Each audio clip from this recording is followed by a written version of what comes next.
This is Ashland, Oregon. Ashland is perhaps most well known for hosting the Oregon Shakespeare Festival, which brings guests from around the world to see the world-class plays and also visit with Ashland's local inhabitants. About 20,000 people call Ashland home. However, there's a percentage of that population that often goes unnoticed: the homeless. According to the Ashland Community Resource Center, 347 of their guests last year were chronically homeless. We talked to the manager, Lee Madsen, to get more information on what homelessness looks like in Ashland. The biggest thing we try to do actually is not what we provide, but the space we've been able to offer for other providers. So if you really look at what I'm able to do, when I came here a year ago, I had $0 to put into the community to offer services from. Over the last year, I've been able to infuse $13,500 of our money into the community.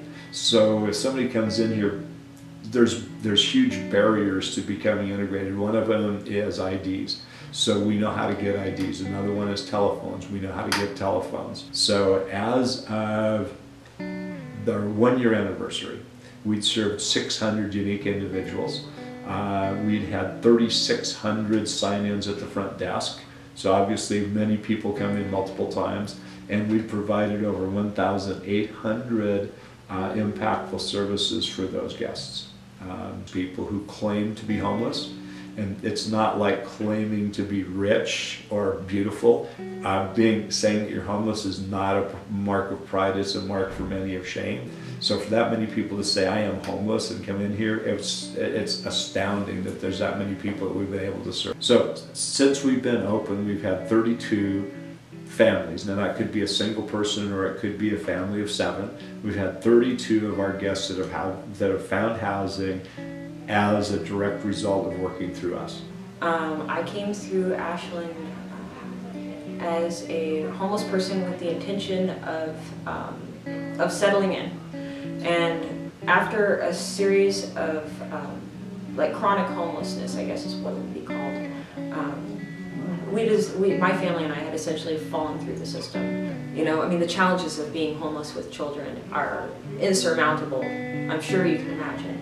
But we've been able to distill certain things because that's all we had left to do was try to keep it. You know, it seems hokey to say, well, keep a positive attitude, but really keeping a positive attitude was the one thing we had control over. And that's when actual change happens. And I see that reflected again and again and again, is at that little personal level, not that big level, that change that matters actually happens. And I'm grateful that we ended up landing in Ashland, because otherwise I would probably be telling a different story. Ashland's like, welcome to our community. What can the community do to help? It's been easy to find churches that are excited to welcome us into their spiritual families. It's been easier to find people that can identify with our struggle on some level or feel excited about their helpfulness. Like, thank you for providing me an opportunity to help someone, you know, by being available to that.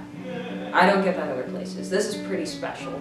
We have over 15 of our guests who have found employment as a direct result of working through us. It's a great victory to help somebody who's homeless find a house. The reality is it's so much easier and so much more reliable to stop people from losing their homes. Once people lose their home, it's a lot of work to get them back in, and there's a lot of trauma. So we try to work on both ends. We try to help identify when people are at risk of losing their home, marshal the resources. Other than just the people here are great people. I mean, they've done it. It's not just me they do good for. They try to do good for everybody. And if they can't do that for you at that particular time, they'll let you have it. But yeah, these people here have been real great to me. Right now, Ashland has 3 winter shelters that provide food and a warm and dry place to sleep. We talked to John Wichorek, who's the CEO of Options for Homeless Residents of Ashland. We start in mid-November and we go through mid-April. We're here at 7:30 p.m. to 7:30 a.m. You know, we have 20 to 25 people here per night, and there's usually a little bit of movement and activity. So we have 2 hosts that stay the night, and we kind of keep track of what's going on. The other thing is that honestly, Ryan, what we're doing here is Band-Aids. I mean, this is about Band-Aids. If you're really going to solve the problem, we have to find out how come the richest city in the state of Oregon, second richest city, continues to pay its employees, the ones that operate this city, minimum wage of $9 an hour when it costs $20 an hour to live here. How can we do that? How can we say that affordable housing is something that's sold for 80% of the median price of housing here in Ashland, when that means that an affordable house is $300,000, and the people that are working for you at $9 an hour can't afford to pay rent that's over $600 a month, and there's no apartments in Ashland for $600 a month? How do we look at the economy that's so unfair to these people? But that's beyond my scope. I have to help you identify that and talk about it, because until we can start looking at the economic realities that are stagnating these people in poverty and homelessness, I'm going to continue to apply Band-Aids. You know, we house 32 people. There's 356 people that I serve that are homeless. What's happening to the other 300 people that I didn't have help for? What are they doing? How do we help those people? Because everybody deserves a place to sleep. We shouldn't have people sleeping under the streets. We shouldn't have people sleeping in tents. Everybody deserves a shower. I shouldn't have to take a mobile shower and have a shower here and there.